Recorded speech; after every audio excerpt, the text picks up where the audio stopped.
राज्यातील पात्र शेतकऱ्यांच्या खात्यामध्ये नमो शेतकरी योजनेचा 7वा हप्ता, पीएम किसान योजनेचा 20वा हप्ता, पेरणी अनुदान आणि पीक विम्याचे एकत्रितपणे 4 योजनांचे 12,000 रुपये आज सकाळपासून विस्तांतर होण्यास सुरुवात सुद्धा झालेली आहे। जर तुम्ही नमो शेतकरी योजनेचे लाभार्थी असाल, पीएम किसान योजनेचे लाभार्थी असाल, पेरणी अनुदानाचे लाभार्थी असाल किंवा पीक विम्याचे लाभार्थी असाल तर तुमच्या खात्यामध्ये आज 4 योजनांच्या माध्यमातून 12,000 रुपये सुद्धा विस्तांतर होणार आहेत। परंतु आज एकाच दिवशी सर्व जिल्ह्यामधील सर्व शेतकऱ्यांच्या खात्यामध्ये 4 योजनांचे पैसे विस्तांतर करण्यास शक्य होणार नाही। त्यामुळे आज महाराष्ट्र राज्यातील 36 जिल्ह्यांपैकी 20 जिल्ह्यांची निवड करण्यात आलेली आहे। 20 जिल्ह्यामधील 35 लाख शेतकऱ्यांच्या खात्यामध्ये 4 योजनांच्या माध्यमातून 12,000 रुपये सुद्धा विस्तांतर होणार आहे। उर्वरित जिल्ह्यांमध्ये कधी पैसे येणार आहेत ते सुद्धा आपण बघून घेऊयात। परंतु जर तुम्ही नमो शेतकरी योजनेचे लाभार्थी असाल, पीएम किसान योजनेचे लाभार्थी असाल, पेरणी अनुदानाचे लाभार्थी असाल, पीक विम्याचे लाभार्थी असाल आणि आपल्या चॅनलवरती नवीन आला असाल तर लगेच चॅनलला सुद्धा सबस्क्राइब करून ठेवा, जेणेकरून शेती संबंधित महत्त्वपूर्ण अपडेट तुमच्यापर्यंत सर्वात अगोदर येऊन जातील। तर बघा शेतकरी बांधवांनो, आताच भारताचे पंतप्रधान नरेंद्र मोदी साहेब यांच्या माध्यमातून डीबीटीचं बटन दाबण्यात आलेलं आहे। पात्र शेतकऱ्यांच्या खात्यामध्ये सकाळपासून 4 योजनांचे पैसे विस्तांतर होण्यास सुरुवात सुद्धा झालेली आहे। परंतु ज्या शेतकरी बांधवांना अजून या 4 योजनांचे पैसे विस्तांतर झालेले नसतील तर त्या शेतकरी बांधवांनी 2 कामे केलेली आहेत का हे पाहणं सुद्धा गरजेचं आहे। कारण ज्यांनी 2 कामे केलेली होती त्यांच्या खात्यामध्ये सकाळपासून पैसे वितरणास सुरुवात सुद्धा झालेली आहे। बघा शेतकरी बांधवांना भरपूर दिवसांपासून तुम्ही सुद्धा नमो शेतकरी योजनेचा 7वा हप्ता कधी येईल, त्यानंतर पीएम किसान योजनेचा 20वा हप्ता कधी येईल, पीक विम्याचे पैसे कधी येतील, पेरणी अनुदानाचे पैसे कधी येतील, तर याची भरपूर दिवसांपासून वाट सुद्धा पाहत होता। तर तुमची आज खऱ्या अर्थाने सर्व योजनांची प्रतीक्षा संपलेली आहे। परंतु शेतकरी बांधवांनो, नमो शेतकरी योजनेचा 7वा हप्ता 3,000 रुपयाप्रमाणे विस्तांतर होणार होता। पीएम किसान योजनेचा 20वा हप्ता सुद्धा 3,000 रुपयाप्रमाणे विस्तांतर होणार होता। परंतु राज्य सरकारकडे सध्याच्या स्थितीला निधी नसल्यामुळे आणि केंद्र सरकारकडे सध्याच्या स्थितीला निधी नसल्यामुळे तुमच्या खात्यामध्ये दोन्ही हप्त्यांचे 2,000 रुपयाप्रमाणे 4,000 रुपये सुद्धा विस्तांतर होणार आहेत। कारण शेतकरी बांधवांनो, तुम्हाला सुद्धा माहिती असेल की निवडणुकीच्या अगोदर भारतीय जनता पार्टीच्या जाहीरनाम्यामध्ये स्पष्टपणे सांगण्यात आलेलं होतं की ज्यावेळेस आमची आर्थिक परिस्थिती चांगली होईल त्यानंतर तुमच्या खात्यामध्ये दोन्ही हप्त्यांच्या रकमा 6,000 रुपयावरून 9,000 रुपये म्हणजेच प्रत्येक वर्षाला दोन्ही योजनांच्या माध्यमातून 18,000 रुपये सुद्धा विस्तांतर होणार होते। परंतु शेतकरी बांधवांनो, सध्याच्या स्थितीला राज्य सरकारकडे निधी नसल्यामुळे तुमच्या खात्यामध्ये दोन्ही हप्त्यांचे 2,000 रुपये विस्तांतर होत आहेत। परंतु आज कोणत्या जिल्ह्यांमध्ये 4,000 रुपये म्हणजेच या दोन्ही हप्त्यांचे 4,000 रुपये सोडण्यात आलेले आहेत, कोणत्या बँकेमध्ये हे पैसे विस्तांतर होत आहेत, कोणत्या शेतकरी बांधवांना पैसे आलेले आहेत, कोणत्या शेतकरी बांधवांना आज पैसे येणार आहेत, त्याची माहिती आपल्याकडे आलेली आहे। तर ती माहिती आपण या व्हिडिओच्या माध्यमातून अगदी सविस्तर पद्धतीने पाहणार आहोत। त्यामुळे व्हिडिओला सुरुवात करण्यापूर्वी व्हिडिओला एक लाईक करायचा आहे आणि चॅनलला सुद्धा सबस्क्राइब करायचं आहे। बघा शेतकरी बांधवांनो, आज राज्याचे मुख्यमंत्री देवेंद्र फडणवीस साहेब, भारताचे पंतप्रधान नरेंद्र मोदी साहेब यांच्या माध्यमातून डीबीटीचं बटन दाबण्यात आलेलं होतं। तर सकाळपासून पैसे येण्यास सुरुवात सुद्धा झालेली आहे। परंतु ज्या शेतकरी बांधवांना अजून पैसे आलेले नसतील तर त्या शेतकरी बांधवांनी महत्त्वपूर्ण अशी 2 कामे केलेली असावी, ते 2 कामे सुद्धा बघून घेऊयात। बघा शेतकरी बांधवांनो, आमच्याकडे भरपूर मोठ्या प्रमाणामध्ये विचारपूस सुद्धा केली जात होती की नमो शेतकरी योजनेचा हप्ता, पीक विम्याचे पैसे, पीएम किसान योजनेचा हप्ता आणि पेरणी अनुदानाचे पैसे कधीपासून मिळणार आहे। तर त्यांना आम्ही तारीख दिलेली होती की तुमच्या खात्यामध्ये जुलै महिन्यामध्ये हे पैसे 100% विस्तांतर होतील। त्या अनुषंगाने आजपासून निधी वितरणास सुरुवात सुद्धा करण्यात आलेले आहे। तर हे पैसे 30 ते 31 जुलैपर्यंत विस्तांतर सुद्धा होणार आहेत, म्हणजेच महिना संपेपर्यंत सर्व शेतकऱ्यांच्या खात्यामध्ये पैसे सुद्धा विस्तांतर होतील। तर याची आजपासून सुरुवात सुद्धा करण्यात आलेली आहे। बघा शेतकरी बांधवांनो, तुमच्या खात्यामध्ये पीएम किसान योजनेचा 19वा हप्ता 24 फेब्रुवारी 2025 रोजी विस्तांतर झालेला होता, तर त्या 24 फेब्रुवारीला आता 4 महिने पूर्ण होऊन सुद्धा गेलेले आहेत। म्हणजेच 24 जून रोजी तुमच्या खात्यामध्ये पैसे यायला पाहिजे होते, परंतु राज्य सरकार सर्व पात्रता तपासून तुमच्या खात्यामध्ये पैसे सोडणार होते। त्यामुळे 24 जून पासून सर्व शेतकरी बांधवांच्या पात्रता सुद्धा तपासण्यात आलेल्या आहेत। तर आजपासून सर्व शेतकरी बांधवांना पैसे सुद्धा विस्तांतर होतील, परंतु कोणते शेतकरी बांधव पात्र ठरतील, कोणते शेतकरी बांधव अपात्र ठरतील त्याची यादी सुद्धा आलेली आहे। ती यादी सुद्धा वाचून दाखवणार आहे। परंतु जर तुम्ही ही 2 कामे अर्जंट मध्ये केली किंवा अगोदर केलेली असतील तर तुम्हाला काळजी करायची गरज नाही। परंतु ज्या शेतकरी बांधवांनी 2 कामे केलेली नसतील, जे शेतकरी बांधव 2 कामे करणार नाहीत त्यांच्या खात्यामध्ये पैसे सुद्धा विस्तांतर होणार नाही। ती 2 कामे सुद्धा बघून घेऊयात। परंतु सर्वात अगोदर बघून घेऊयात की कोणते शेतकरी बांधव याच्यामधून अपात्र होणार आहेत, कोणत्या शेतकरी बांधवांना या 4 योजनांचे पैसे जमा होणार नाहीत ते सुद्धा आपण बघून घेऊयात। बघा, ज्या शेतकरी बांधवांची जमीन 5 एकरपेक्षा जास्त असेल अशा शेतकरी बांधवांना पैसे सोडण्यात आलेले नाहीत, त्या शेतकरी बांधवांनी बँकेच्या मेसेजची वाट पाहून सुद्धा उपयोग होणार नाही। त्यानंतर शेतकरी बांधवांना कोणते शेतकरी बांधव अपात्र होतील तर याच्यामध्ये काय सांगण्यात आलेलं आहे की ज्या शेतकऱ्यांच्या घरामधील एखादी व्यक्ती एखादी सदस्य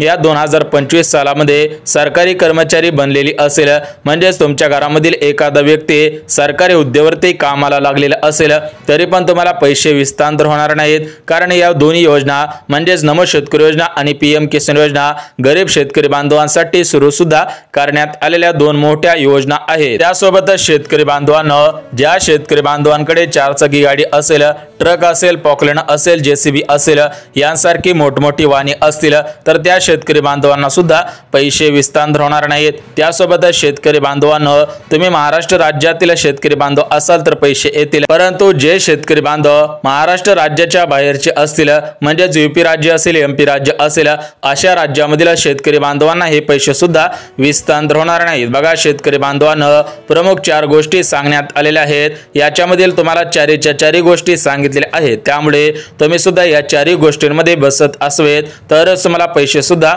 विस्तांतर होतील। तर बघा, शेतकरी बांधवांना कोणते शेतकरी बांधव पात्र ठरतील। बघा, ज्यांच्याकडे 5 एकरपेक्षा कमी शेत जमीन असेल, ज्यांच्याकडे 4 चाकी गाडी नसेल, त्यासोबत ज्यांच्या घरामधील कोणताही सदस्य सरकारी कर्मचारी नसेल अशा शेतकरी बांधवांना पैसे मिळतील। त्यासोबत ज्या शेतकऱ्यांच्या घरामधील कोणताही सदस्य पेन्शनधारक नसेल, मोठमोठ्या कंपन्यांमध्ये, सरकारी कारखान्यांमध्ये किंवा खासगी कारखान्यांमध्ये परमनंट कामगार नसेल, अशा सरकारच्या कोणत्याही हुद्द्यावरती कर्मचारी नसेल त्या शेतकरी बांधवांना पात्र सुद्धा करण्यात आलेला आहे। बघा, सर्वात प्रथम 20 जिल्ह्यांची निवड करण्यात आलेली आहे। 20 जिल्ह्यामधील 35 लाख शेतकरी बांधवांना 4 योजनांचे एकत्रितपणे एकूण 12,000 रुपये सुद्धा विस्तांतर होत आहे। तर त्या 4 योजना तुम्हाला सुद्धा सांगितलेल्या आहेत, परंतु जे शेतकरी बांधव या 4 योजनांपैकी फक्त एका योजनेचे लाभार्थी असतील त्या शेतकरी बांधवांना पैसे मिळतील, किंवा या 4 योजनांपैकी 2 योजनांचे लाभार्थी असतील त्यांना सुद्धा पैसे मिळतील, किंवा या 4 योजनांपैकी 3 योजनांचे लाभार्थी असतील त्यांना सुद्धा पैसे मिळतील। आणि जे शेतकरी बांधव या 4 योजनांपैकी 4 योजनांचे लाभार्थी असतील तर त्यांच्या खात्यामध्ये 4 योजनांच्या माध्यमातून 12,000 रुपये सुद्धा विस्तांतर होणार आहे। परंतु शेतकरी बांधवांना तुम्ही सुद्धा 2 महत्त्वपूर्ण अशी कामे केलेली असावीत। ज्या शेतकरी बांधवांनी 2 कामे केलेली असतील त्यांनाच पैसे वितरण करण्याचे आदेश देण्यात आलेले आहेत। बघा, शेतकरी बांधवांना पहिलं काम म्हणजे फार्मर आयडी कार्ड काढलेले असावे। बघा, तुम्ही सुद्धा आज बातमी पाहिलेली असेल की तुमच्याकडे 7/12 नसेल, 8 उतारा नसेल तरी पण चालणार आहे, परंतु तुमच्याकडे फार्मर आयडी कार्ड असणं बंधनकारक आहे, कारण त्या फार्मर आयडी कार्डच्या आधारावरतीच तुम्हाला सुद्धा सरकारच्या विविध योजनांचा लाभ प्राथमिक स्वरूपामध्ये घेता येणार आहे। त्यामुळे जर तुम्ही अजून फार्मर आयडी कार्ड काढलेलं नसेल तर लवकरात लवकर फार्मर आयडी कार्ड काढायचं आहे, त्याच्यासाठी नोंदणी सुद्धा करायची आहे। त्यानंतर शेतकरी बांधवांना दुसरं काम म्हणजे तुमचा आधार कार्ड तुमच्या बँक खात्याशी लिंक करायचं आहे, कारण हे पैसे आधार कार्डच्या आधारावरती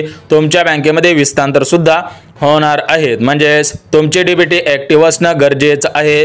ज्या ज्या शेतकऱ्यांची डीबीटी ॲक्टिव्ह असेल त्यांचीच प्रतीक्षा संपणार आहे, त्यांनाच पैसे विस्तार होणार आहेत। परंतु शेतकरी बांधवांनो, तुमचं कोणत्याही बँकेमध्ये बँक खातं असेल तर त्या बँकेवरती सुद्धा नियम लावण्यात आलेले आहेत। तर ते नियम कोणकोणते आहेत ते सुद्धा आपण बघून घेऊयात। परंतु अगोदर कोणत्या जिल्ह्यांमध्ये नमो शेतकरी योजनेचा हप्ता, पीएम किसान योजनेचा हप्ता, पीक विम्याचे पैसे आणि पेरणी अनुदानाचे पैसे विस्तार होणार आहेत, विस्तार होत आहेत ते सुद्धा आपण बघून घेऊयात। बघा, महाराष्ट्र राज्यातील 36 जिल्ह्यांपैकी 20 जिल्ह्यामधील 35 लाख शेतकऱ्यांच्या खात्यामध्ये आज सकाळी 7 वाजल्यापासून पैसे विस्तार होण्यास सुरुवात सुद्धा झालेली आहे। 23 जिल्हे कोणकोणते आहेत ते सुद्धा आपण बघून घेऊया। सोबतच तुमच्या खात्यामध्ये या 4 योजनांचे पैसे जमा करण्यासाठी काही प्रमुख बँकांना प्राधान्य सुद्धा देण्यात आलेले आहे। म्हणजेच या 4 योजनांचे पैसे तुमच्या खात्यामध्ये जमा करण्यासाठी या बँकांकडे निधी सुद्धा गेलेले आहे। जर तुमचं बँक खातं या प्रमुख बँकांपैकी असेल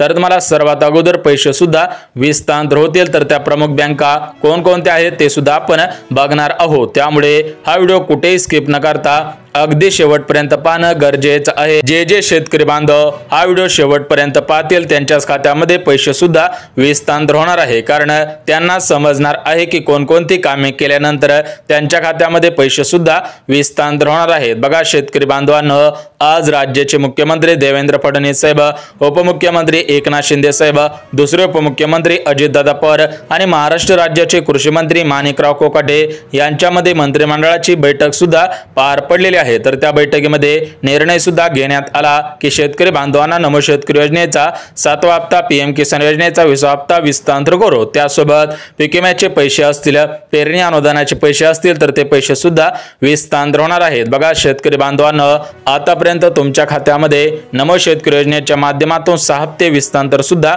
झालेली आहे। तर तुम्हाला नमो शेतकरी योजनेच्या 7व्या हप्त्याची चिंता सुद्धा लागलेली होती। म्हणजेच तुमच्याकडून भरपूर मोठ्या प्रमाणामध्ये विचारपूस सुद्धा केले जात होते की नमो शेतकरी योजनेचा 7वा हप्ता कधी येईल, पीएम किसान योजनेचा 20वा हप्ता कधी येईल। बघा शेतकरी बांधवांनो, तुमच्या खात्यामध्ये नमो शेतकरी योजनेच्या माध्यमातून 6 हप्त्यांचे 12,000 रुपये विस्तार झाले। पीएम किसान योजनेच्या माध्यमातून 19 हप्त्यांचे 38,000 रुपये सुद्धा विस्तार झालेले आहेत। परंतु ज्या शेतकरी बांधवांना नमो शेतकरी योजनेच्या 6 हप्त्यांपैकी 1 हप्ता आलेला नसेल, 2 हप्ते आलेले नसतील किंवा पीएम किसान योजनेच्या 19 हप्त्यांपैकी 1 हप्ता आलेला नसेल, 2 हप्ते आलेले नसतील तर त्या शेतकरी बांधवांनी फार्मर आयडी कार्ड काढायचं आहे। फार्मर आयडी कार्ड काढल्यानंतर तुमच्या खात्यामध्ये मागील हप्त्यांचे पैसे विस्तार सुद्धा होणार आहेत। त्यासोबत ज्या शेतकरी बांधवांचं 2024 मध्ये पावसामुळे, अतिवृष्टीमुळे किंवा नैसर्गिक आपत्तीमुळे नुकसान झालेले असेल, त्या शेतकरी बांधवांनी जर 1 रुपयामध्ये पीक विम्याचा अर्ज 2024 मध्ये केलेला असेल, त्यांच्या खात्यामध्ये पीक विम्याचे पैसे विस्तार सुद्धा होतच आहे। त्यासोबत ज्या शेतकरी बांधवांचं 2025 मध्ये म्हणजेच या नवीन वर्षामध्ये नुकसान झालेलं असेल आणि त्यांनी पंचनामे केलेले असतील, त्या शेतकरी बांधवांना सुद्धा पीक विम्याचे पैसे विस्तार होतील। त्यानंतर पेरणी अनुदान, बघा जे शेतकरी बांधव नमो शेतकरी योजनेचे लाभार्थी आहेत, पीएम किसान योजनेचे लाभार्थी आहेत, त्यांना सरसकट पेरणी अनुदान सुद्धा विस्तार होणार आहे। तर आज कोणत्या जिल्ह्यांमध्ये पैसे विस्तार होत आहेत ते सुद्धा आपण बघून घेऊयात। बघा आज सकाळपासून सातारा जिल्ह्यामध्ये पैसे आलेले आहेत। कोल्हापूर जिल्हा असेल, परभणी जिल्हा असेल, बीड जिल्हा असेल, हिंगोली जिल्हा असेल, यवतमाळ जिल्हा असेल, अमरावती जिल्हा असेल,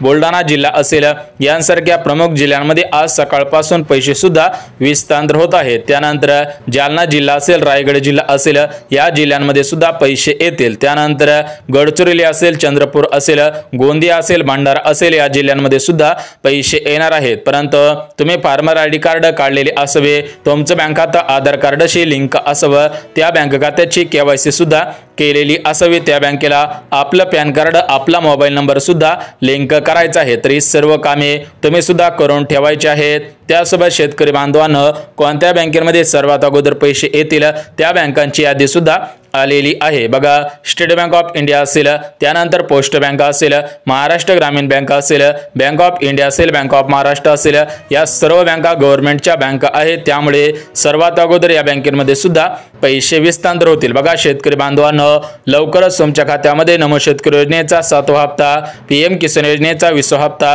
पीक विम्याचे पैसे, पेरणी अनुदानाचे पैसे विस्तार होणार आहेत। कारण राज्याचे मुख्यमंत्री देवेंद्र फडणवीस साहेबांनी दिलेल्या माहितीनुसार सर्व शेतकरी बांधवांना समान पैसे मिळतील।